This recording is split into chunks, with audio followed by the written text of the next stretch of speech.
নমস্কার, the KC travel স্টোরিজে আপনাদের সকলকে জানাই স্বাগত। আজ কিরুনায় আমাদের শেষ দিন। আজকে আমরা কিরুনা থেকে পৌঁছে যাব ফিনল্যান্ডের কেমি শহরে।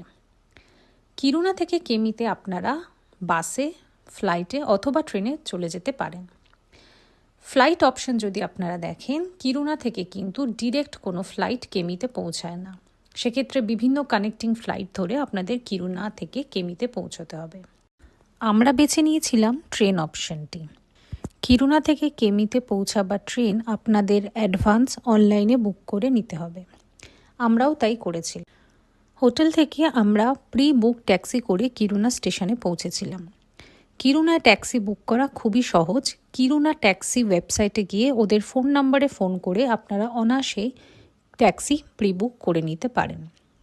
কিরুনা স্টেশনে কিন্তু কোনো অফিস বা ইনফরমেশন সেন্টার নেই, তাই ট্রেন সংক্রান্ত যাবতীয় ইনফরমেশন আপনি পেয়ে যাবেন আপনার ইমেলের মাধ্যমে। আমরা আগের দিন ইমেলের মাধ্যমে জানতে পেরেছিলাম স্নো স্টর্মের কারণে আমাদের ট্রেনটি ক্যান্সেল হয়ে গেছে। তার বদলে একটি বাস আমাদের সকলকে নিয়ে কিরুনা স্টেশন থেকে পৌঁছে দেবে একটি মধ্যবর্তী স্টেশনে। এই মধ্যবর্তী স্টেশন থেকে পরবর্তী ট্রেনে উঠে আমাদের যাত্রা শুরু হবে। এই যে দেখতে পাচ্ছেন সিঁড়ি, এই সিঁড়ি দিয়ে উঠে গিয়েই হচ্ছে ওয়েটিং রুম। ওয়েটিং রুমে সুন্দর লিফটেরও ব্যবস্থা রয়েছে। তখন বাজে ভোর 5:45। আমাদের বাস এসে উপস্থিত।